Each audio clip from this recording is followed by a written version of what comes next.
These pictures, just released by the War Department, show the execution of 3 German spies captured during the German counteroffensive in the Ardennes. They had infiltrated behind Allied lines in American uniforms.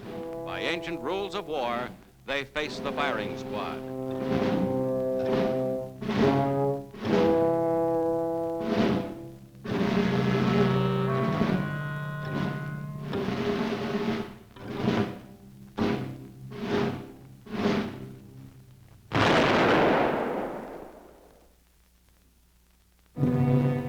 At Bruchsal prison in Germany, American military police bring Johannes Seipel to the gallows. With 5 other Germans, he has been condemned to hang after due trial for the murder of 6 American aviators forced down in Germany.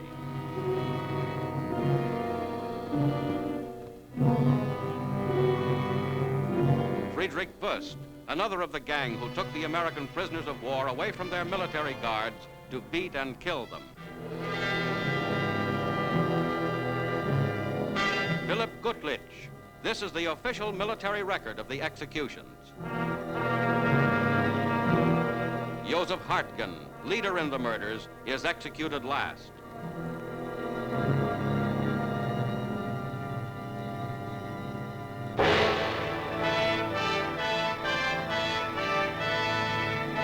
Near Mount Fujiyama, priests wait at the burial place of Emperor Hirohito's father. The emperor comes to report to his ancestors on the defeat of Japan.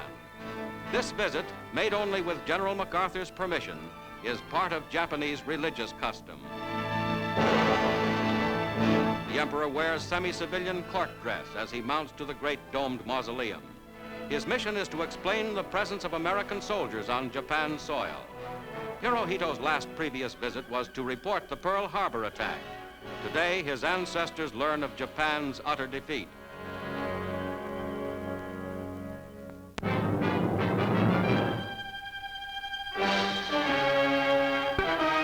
The Palace of Justice in Nuremberg, Germany, once the holy city of Nazism, becomes the setting of an epic event. Here, under the vigilant eyes of Allied military police, the 20 most important surviving members of the Hitler gang go on trial. The attention of all the world is centered on this city and this scene.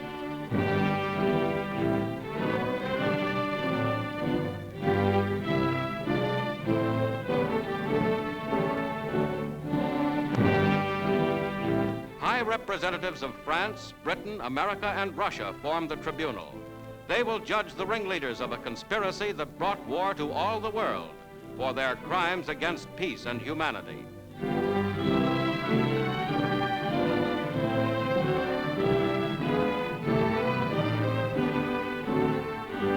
Earphones connected with an elaborate translating system enable judges, lawyers, defendants, and spectators to follow the trial in German, French, Russian, or English. The chief of the Germans Defense Council addresses the court. Vor Beginn der Sitzung über die Frage des Verkehrs zwischen Verteidiger und Defendant während der Sitzung. Each of the defendants has his own counsel. Meine Bitte, die ich für die Gesamtverteidigung äußere, geht also dahin zu Prisoners Schacht, Seyss-Inquart, von Papen, Dönitz, and the rest of the 20 are led by Hermann Goring. On trial for their lives, they seem less than supermen, especially Rudolph Hess, who at first tried to persuade Allied doctors that he is insane. Britain's Lord Justice Lawrence addresses the defendants. To plead guilty or not guilty to the charges against them. They will proceed in turn to a point in the dock opposite to the microphone.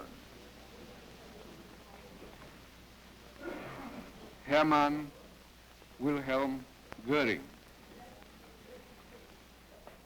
Reichsmarshal Goering, cold-blooded planner of international plunder, torture, and murder, now arrogantly attempts to take advantage of the court procedure.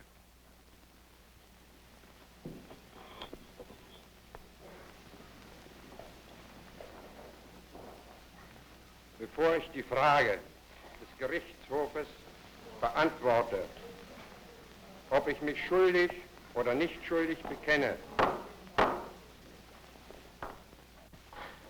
I informed the court that defendants were not entitled to make a statement.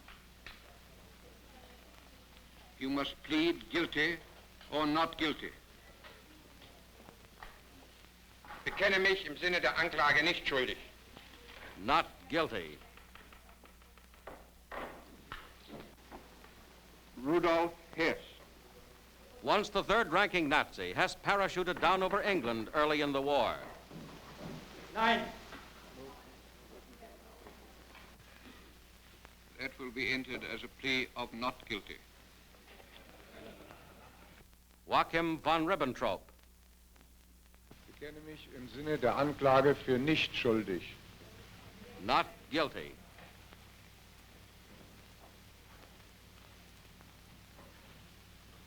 Wilhelm Keitel. Ich bekenne mich nicht schuldig. The Chief of Staff pleads innocent. Next, Alfred Rosenberg, philosopher of Nazism. Not guilty. Julius Streicher. Nicht schuldig. Not guilty. Hermann Goring tries again to make a statement, but is firmly dealt with.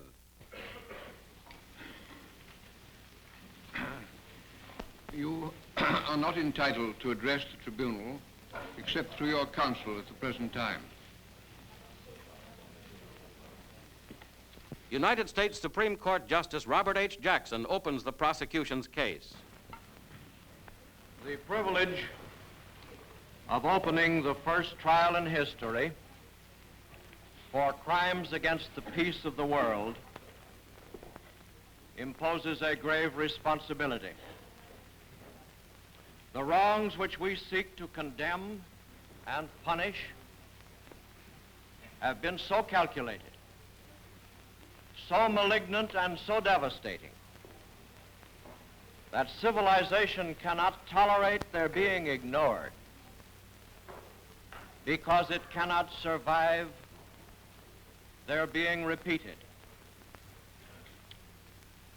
That four great nations, flushed with victory and stung with injury, stay the hand of vengeance and voluntarily submit their captive enemies to the judgment of the law is one of the most significant tributes that power has ever paid to reason.